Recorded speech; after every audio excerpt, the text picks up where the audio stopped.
Salut les amis, c'est Kipso et aujourd'hui on va tester un sport qui vient tout droit de l'Hérault, il s'agit du tambourin.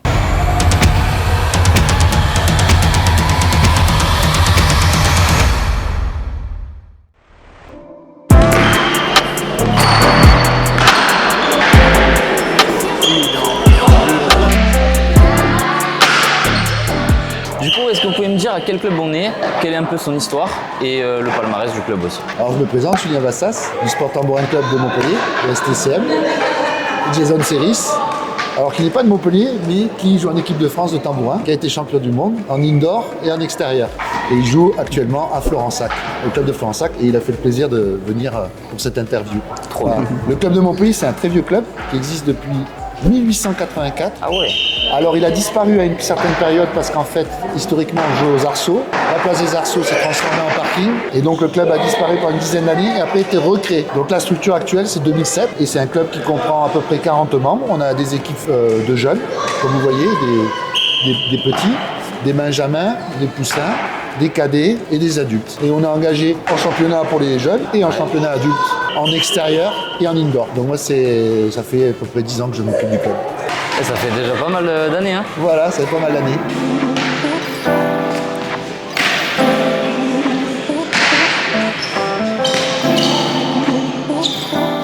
Et du coup, le tambourin, c'est quoi exactement? Alors le tambourin, Jason, peut-être tu peux en parler. Alors le tambourin, c'est un cercle avec une toile synthétique de 28 cm Ouais. et on a une poignée avec deux vis et deux papillons pour mettre la main dedans et pour pouvoir taper dans la balle. Il existe plusieurs tambourins avec plusieurs poids pour différentes catégories. Les adultes en 520 et les enfants avec un peu plus léger. Et la différence par exemple avec du tennis, du badminton?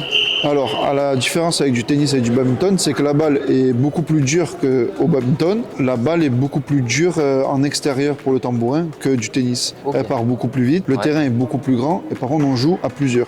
On joue sur un terrain de 80 mètres sur 20 de large, 5 contre 5, disposé comme sur un dé, 2 derrière, 1 au milieu et 2 devant. Chaque joueur a son rôle. Et voilà, et en salle on joue 3 contre 3 sur un terrain de 36 mètres sur 16 de large. Comme le tennis, c'est un descendant des jeux de pommes, sauf qu'on appelle ça un jeu de longue pomme, parce que le terrain est plus grand. Alors, la particularité du tambourin, c'est le seul sport de raquette, qui se joue avec un tambourin, mais en équipe. Et on compte les points comme le tennis, 15-0, 30-0, il y a jeu, et ça se joue en 13 jeux gagnants. Donc le principe, c'est soit envoyer la balle, comme au tennis, un rebond ou deux volets, mais il n'y a pas de filet. Il y a juste une basse qui sépare les deux camps.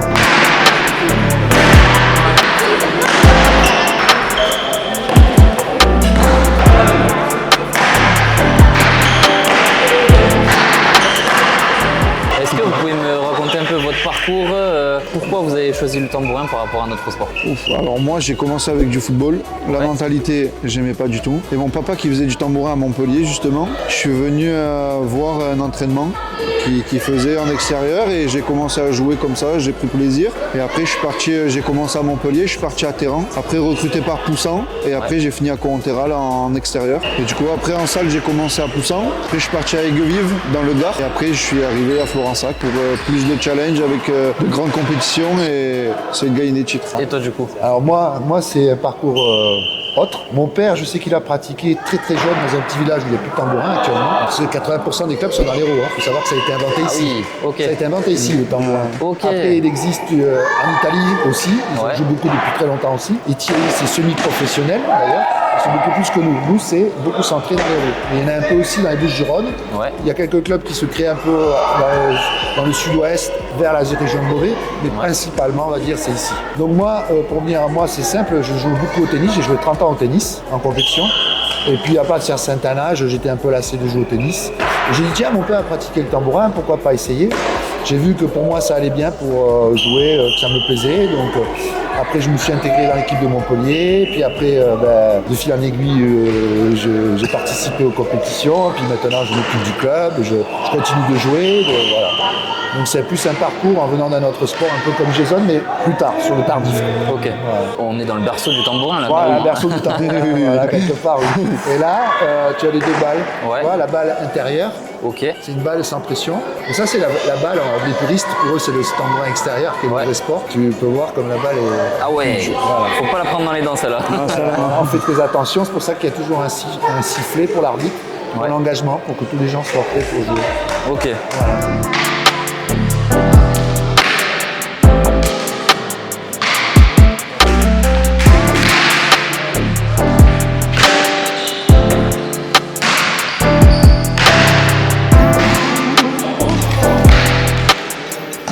termes d'équipement, justement, si demain je veux commencer le tambourin, j'ai besoin de Pas quoi? grand chose.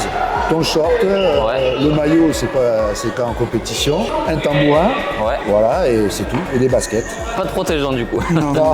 Ok. Non, c'est pas comme Palot de Basque, ils mettent des casques, non. Et côté handisport, est-ce qu'il y a une section handisport qui est développée déjà au sein du club, au sein de la fédération? Non, il n'y a pas de section handisport parce que déjà, c'est une petite fédération. Il y a à peu près 5000 pratiquants en France, 2500 licenciés, à peu près 2000-2500 si on compte la salle extérieure. Donc il n'y a pas encore assez pour qu'il y ait en plus une section.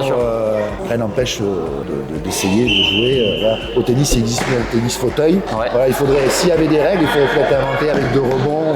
Parce que ça va très vite, on joue beaucoup de volets au tambourin, donc il faudrait adapter des règles. Mais ça pourrait tout à fait se faire. Hein. Ah oui.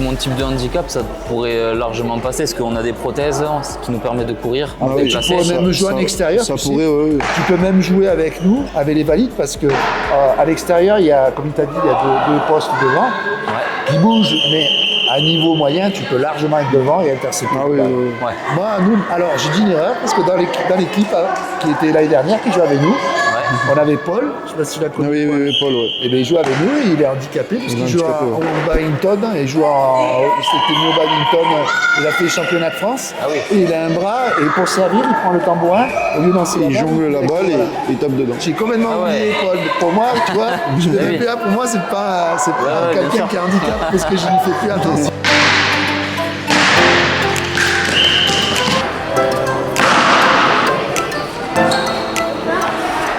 Est-ce qu'il existe différents niveaux en tambourin, que ce soit au niveau régional, national? Alors en France, il y a 6 divisions, National 1, National 2, et ensuite une ligue régionale et 3 divisions départementales. Au niveau international, on a les France-Italie chaque année, une Coupe du Monde intérieure-extérieure, donc indoor, version extérieure, tous les 4 ans, et une Coupe d'Europe des clubs de chaque pays européen. Alors oui, effectivement, en Coupe d'Europe des clubs, c'est surtout en indoor, c'est que indoor pratiquement, puisque en fait, la version extérieure va avoir un terrain spécifique que beaucoup de pays n'ont pas, à part l'Italie et la France. Par contre, en indoor, avoir à créer un terrain qui fait la taille à peu près d'un terrain de hand, c'est plus facile. Donc il y a à peu près une quinzaine de pays qui jouent en indoor. Voilà. Mais par exemple, à la Coupe du Monde extérieure, il y a eu le Brésil qui a déjà joué, qui a une version du tambourin. Et quand ils viennent pour la Coupe du Monde, ils prennent la version européenne. En extérieur, il y a en Coupe du Monde, il y a les Catalans qui jouent, l'Espagne, le Bénin maintenant qui vient de se créer, le Maroc est en cours de création. La Belgique nous a contactés il n'y a pas longtemps pour créer une fédération. Trop bien. Donc ça se développe petit à petit. Génial. Le plus important pour nous, c'est les petits. Plus il y aura de petits, plus le sport pourra se développer. Bien sûr, c'est l'avenir. De toute façon. Il n'y a aucun sport comme ça de raquette où il faut avoir un esprit d'équipe.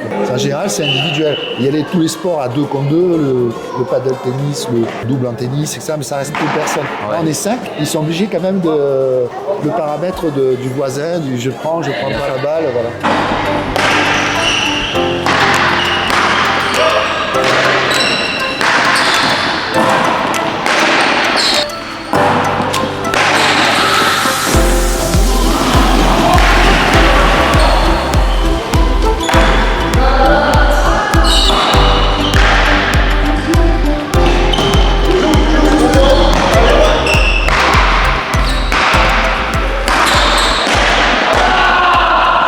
Et du coup, toi, ta fréquence d'entraînement, c'est quoi? Alors, en début de saison, en extérieur, c'est 3 entraînements par semaine.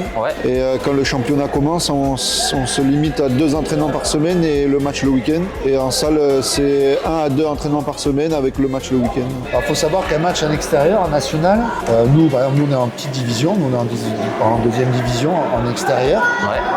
Un match dure 1h30, quoi, on va dire. Mais à haut niveau, ça peut durer 3 heures, 3h30. C'est long. Match. Ah oui, en Italie, ça peut être long. Quand les 4 premières de championnat se rencontrent, souvent ça donne des longs matchs avec du beau spectacle et des scores serrés. C'est pour ça que le match dure.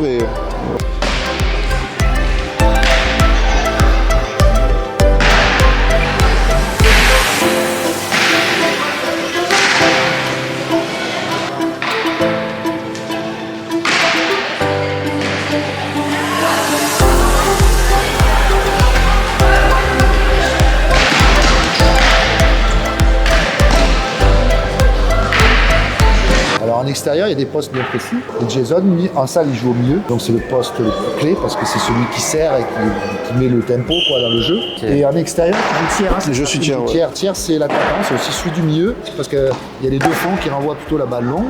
Ouais. Et lui, ce sera l'attaquant. Donc c'est lui qui fait la décision. Et après, devant, tu as les deux. Les finishers. C'est les finishers qui finissent. Ils ont très peu de balles, mais il ne faut pas les manquer. Ouais, j'imagine. Ils prennent, c'est le poste le plus ingrat parce que souvent, ils n'ont pas beaucoup de balles déjà. Pour se mettre dans le rythme du match, c'est compliqué. Ouais. Et souvent, les balles qu'ils ont, c'est pas des balles faciles. C'est des balles très rapides où il faut être vraiment concentré. Et le but, c'est que leurs balles à eux ne reviennent pas. Donc, c'est un poste très compliqué.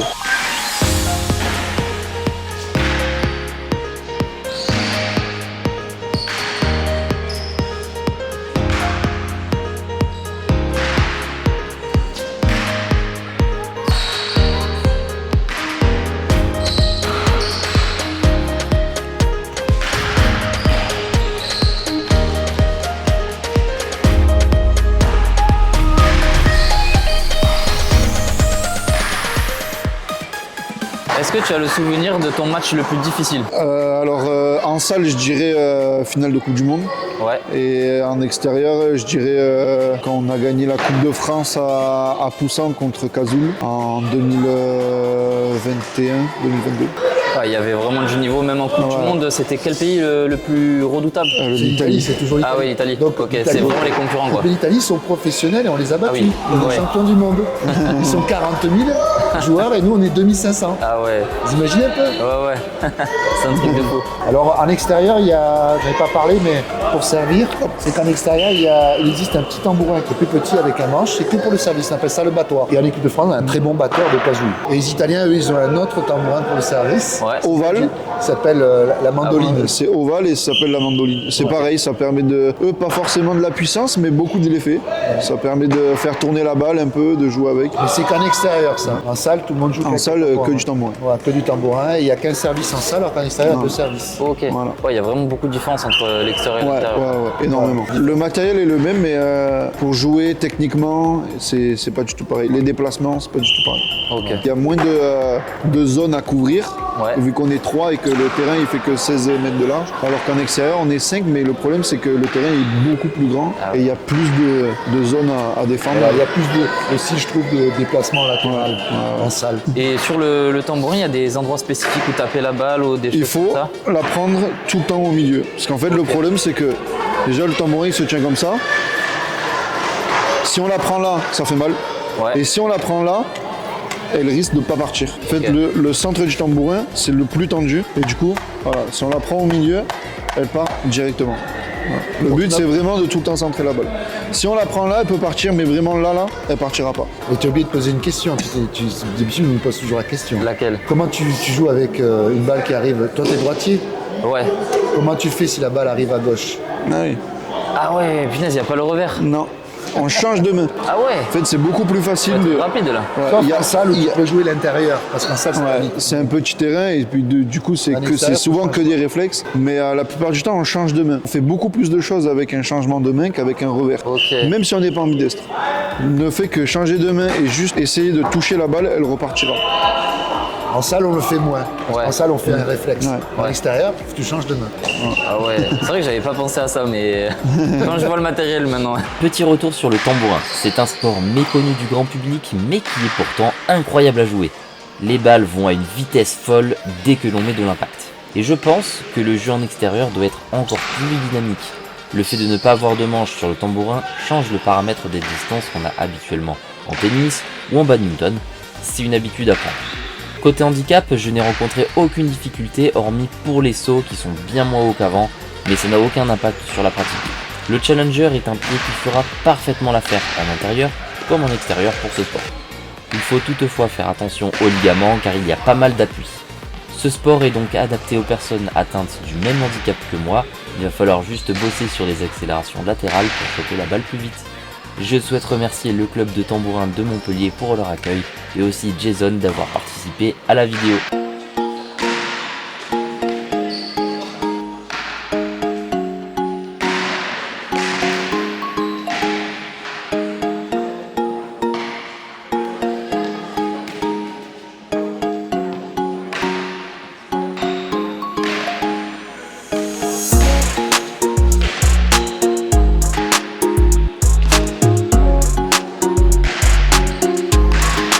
Et voilà, c'est fini, on se retrouve bientôt pour de prochaines vidéos et n'oubliez pas que vous êtes maître de vos propres limites.